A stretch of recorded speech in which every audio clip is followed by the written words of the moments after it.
नमस्कार प्रणाम। दुमका में लोकसभा चुनाव का रिजल्ट घोषित होने के बाद अब जीत हार की समीक्षा की जा रही है, जिसमें कई चौंकाने वाले तथ्य सामने आए हैं। दुमका सीट से इंडिया गठबंधन के जेएमएम प्रत्याशी नलिन सोरेन की जीत हुई है, लेकिन फिर भी इंडिया गठबंधन को क्षेत्र की जनता ने सोचने वाला जनादेश दिया है। लोकसभा चुनाव 2024 संपन्न हो चुका है और दुमका लोकसभा सीट से इंडिया गठबंधन के झामुमो उम्मीदवार नलिन सोरेन ने जीत दर्ज की है। नलिन सोरेन ने भाजपा प्रत्याशी सीता सोरेन को हराया है। हालांकि जीत हार का अंतर ज़्यादा नहीं है। संथाल परगना की 2 सीटों पे इंडिया गठबंधन से झारखंड मुक्ति मोर्चा की जीत हुई है, तो एक सीट पे भारतीय जनता पार्टी परचम लहराया है। इसमें दुमका लोकसभा सीट को झामुमो ने भाजपा से छीन ली है। दुमका का जरमुंडी विधानसभा गोड्डा लोकसभा के अंतर्गत आता है। यहाँ से कांग्रेस के विधायक बादल पत्रलेख के रहने के बावजूद भाजपा को जरमुंडी से बड़ी लीड मिली है। यह आंकड़े आने वाले झारखंड विधानसभा चुनाव को लेकर इंडिया गठबंधन को संकेत दे रहा है कि इंडिया गठबंधन को अभी से सतर्क रहने की ज़रूरत है, क्योंकि लोकसभा चुनाव में उनके विधायकों का प्रदर्शन खराब रहा है। दुमका जिले के दुमका विधानसभा से वर्तमान में विधायक बसंत सोरेन हैं। वर्तमान में बसंत सोरेन चंपई सोरेन मंत्रिमंडल में पथ निर्माण विभाग के मंत्री भी हैं। इस बार के दुमका लोकसभा चुनाव में बसंत ने अपनी पार्टी प्रत्याशी नलिन सोरेन को जीत दिलाने के लिए अपनी पूरी शक्ति लगा दी। कई दिनों तक दुमका में कैंप किया गया, पर जब परिणाम आए तो उनकी पार्टी झामुमो भले ही दुमका सीट का चुनाव जीत गई, पर बसंत सोरेन अपने दुमका विधानसभा क्षेत्र में बड़े अंतर 10,433 मतों से पीछे थे। मतलब वे अपने कार्यकाल को दिखलाकर अपने विधानसभा क्षेत्र की जनता का विश्वास जीतने में कामयाब नहीं हुए हैं। इस पर उन्हें गंभीरतापूर्वक विचार करने की आवश्यकता है। अब हम बात करते हैं दुमका लोकसभा क्षेत्र के नाला विधानसभा क्षेत्र की। यहाँ से विधायक है झामुमो के रविंदर नाथ महतो। वर्तमान में रविंदर नाथ महतो झारखंड विधानसभा के अध्यक्ष हैं। लोकसभा चुनाव 2024 में जो चुनाव परिणाम आए हैं, उनमें नाला क्षेत्र की जनता ने झारखंड मुक्ति मोर्चा को जबरदस्त ढंग से नकारते हुए यहाँ भाजपा को 21,659 वोटों से बढ़त दी है। जाहिर है मौजूदा विधानसभा अध्यक्ष से उनके क्षेत्र की जनता खुश नहीं नजर आई। यह उनके लिए भी 6 माह के बाद होने वाले विधानसभा चुनाव में अच्छे संकेत नहीं है। अब हम बात करते हैं जरमुंडी विधानसभा क्षेत्र की। जरमुंडी दुमका जिले में है, पर यह गोड्डा लोकसभा का पार्ट है।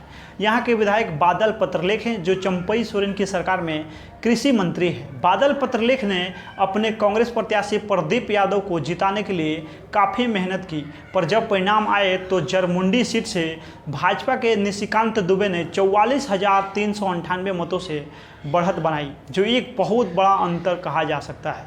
अब जब 2 मंत्री और 1 विधानसभा अध्यक्ष अपने अपने सीट से पीछे हो गए, तो यह इंडिया गठबंधन के लिए अलार्म की घंटी है, क्योंकि सिर्फ 6 माह के बाद ही झारखंड विधानसभा के चुनाव होने हैं।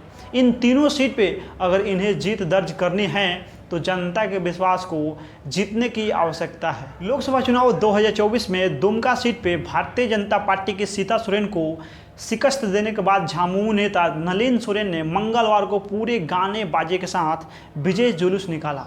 विजय जुलूस उनके स्टेशन रोड आवास से निकलकर पूरे दुमका शहर में भ्रमण किया।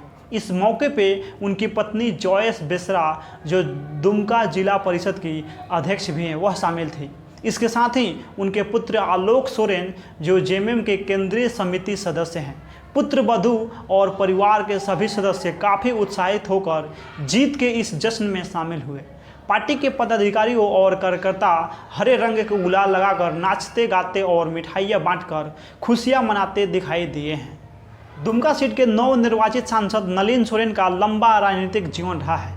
वे दुमका जिले के शिकारीपाड़ा विधानसभा क्षेत्र से लगातार 7 बार से विधायक बने रहे हैं। यही वजह है कि जब इस बार शिबू सोरेन या उनके परिवार का कोई भी सदस्य इस चुनाव को नहीं लड़ रहा था, तो पार्टी ने अपने विश्वसनीय और कद्दावर नेता नलिन सोरेन को टिकट थमाया, जिसमें नलिन सोरेन पार्टी के उम्मीद पे खरा उतरते हुए शिबू सोरेन की पुत्रवधू सीता सोरेन को 22,000 से अधिक मतों से हराकर यह सीट झामुमो की झोली में डाल दी है। इस विजय जुलूस में काफ़ी हर्षित और उत्साहित नजर आए। उन्होंने कहा कि जनता की सेवा करना ही मेरे जीवन का उद्देश्य रहा है। वे पिछले 4 दशक से जनता से जुड़े हैं, उनके सुख दुख में हमेशा खड़े रहे हैं। अब तो उनका क्षेत्र बहुत ज़्यादा विस्तृत हो गया है।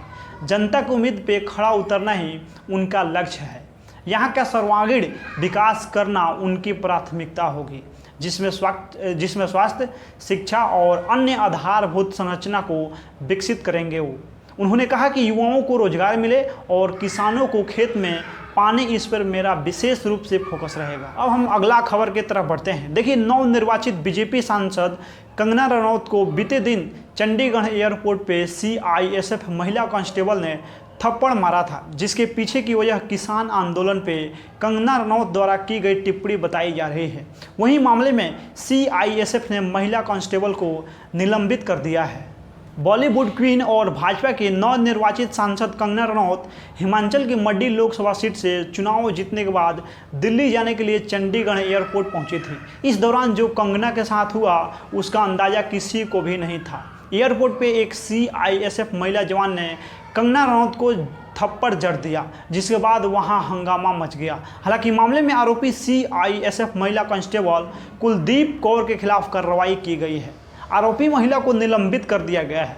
वहीं आरोपी महिला जवान के खिलाफ FIR के लिए स्थानीय पुलिस स्टेशन में शिकायत दी गई है।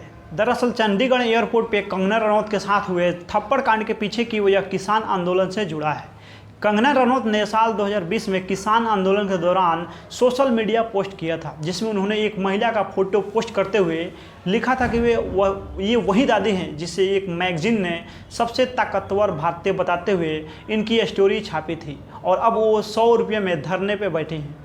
पाकिस्तानी पत्रकारों ने शर्मनाक तरीकों से भारतीयों के लिए अंतर्राष्ट्रीय PR को हाईजैक कर लिया है। हमें अपने ही लोगों की ज़रूरत है जो अंतर्राष्ट्रीय स्तर पे हमारे लिए बोले।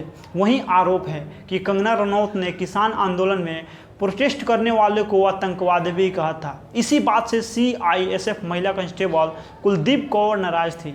जब कंगना रनौत चंडीगढ़ एयरपोर्ट पहुंची तो उन्हें देखकर कुलदीप कौर अपना आपा खो बैठी और कंगना रनौत को थप्पड़ जड़ दिया। वहीं इस घटना के बाद एक वीडियो वायरल हो रहा है, जिसमें आरोपी CISF महिला कांस्टेबल कुलदीप कौर नजर आ रहे हैं। वीडियो में कुलदीप कौर कहती सुनाई दे रही हैं कि किसान आंदोलन के समय कंगना ने 100 रुपये लेकर महिलाओं के धरने पर बैठने की बात कही थी, जिसको लेकर CISF महिला जवान आहत थी।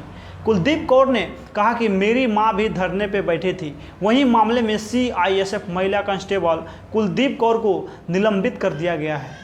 चंडीगढ़ एयरपोर्ट पे अपने साथ हुए थप्पड़ कांड को लेकर कंगना रनौत ने X सोशल मीडिया हैंडल पे वीडियो पोस्ट किया है। इस वीडियो में कंगना रनौत अपने साथ हुए घटना की जानकारी दे रही है। कंगना ने बताया है कि वो सुरक्षित है। कंगना ने कहा कि मैं चंडीगढ़ एयरपोर्ट पे सिक्योरिटी चेक से गुजर रही थी। इसी दौरान दूसरे केबिन में खड़ी CISF महिला कर्मी एंट्री गेट से बाहर निकलने का इंतजार कर रही थी। साइड से निकलने के दौरान महिला कर्मी ने मेरे चेहरे पे हिट किया और मुझे गालियां देने लगी। जब मैंने पूछा कि ऐसा क्यों किया तो उन्होंने कहा कि वो किसान आंदोलन को सपोर्ट करती हैं। मैं सुरक्षित हूं, लेकिन मेरी कंसर्न पंजाब में जो आतंकवाद और उग्रवाद बढ़ रहा है उसे कैसे काबू करेंगे, इसको लेकर। दिल्ली में लोकसभा में चुने गए NDA के सांसदों की बैठक बुलाई गई थी। कंगना रनौत इसी बैठक में हिस्सा लेने के लिए जा रही थी। गुरुवार दोपहर करीब 3:30 पे कंगना रनौत चंडीगढ़ एयरपोर्ट पहुंची थी, जहां से वे दिल्ली के लिए रवाना होने वाली थी। इस बीच एयरपोर्ट CISF महिला कांस्टेबल कुलविंदर कौर ने कंगना रनौत को थप्पड़ जड़ दिया। वहीं कंगना रनौत को थप्पड़ मारने का मामला गृह मंत्रालय तक पहुंच चुका है। मुख्यमंत्री चंपई सोरेन 11 जून यानी मंगलवार को रांची में मैराथन मीटिंग करेंगे। समीक्षा बैठक 11 बजे से प्रोजेक्ट भवन में शुरू होगी, जहां पहली पाली में विधि व्यवस्था और दूसरी पाली में विकासात्मक योजनाओं की समीक्षा होगी। इसके अलावा पंचायती राज विभाग के अंतर्गत पंचायत सचिवालय और 15वें वित्त आयोग से संबंधित मुद्दों की समीक्षा की जाएगी। लोकसभा चुनाव संपन्न होते ही झारखंड सरकार भी एक्टिव हो गई है। मुख्यमंत्री चंपई सोरेन 11 जून यानी मंगलवार को मैराथन बैठक करने जा रहे हैं। इस दौरान विधि व्यवस्था के साथ साथ सभी प्रमुख विभागों की समीक्षा होगी। इसके लिए कार्यवली भी तैयार की जा चुकी है। प्रधान कैबिनेट सचिव वंदना दालेल ने सभी अपर मुख्य सचिव, प्रधान सचिव, DGP, प्रमंडलीय आयुक्त, उपायुक्त, SSP और SP को पत्र प्रेषित कर दिया है। समीक्षा बैठक 11 बजे से प्रोजेक्ट भवन में शुरू होगी। पहली पाली में विधि व्यवस्था और दूसरी पाली में विकासात्मक योजना की समीक्षा होगी। सभी विभागों को 3 स्लाइड में योजनाओं की विवरणी प्लानिंग एंड डेवलपमेंट डिपार्टमेंट को उपलब्ध कराने को कहा गया है। 11 जून को प्रथम पाली में विधि व्यवस्था की समीक्षा की जाएगी।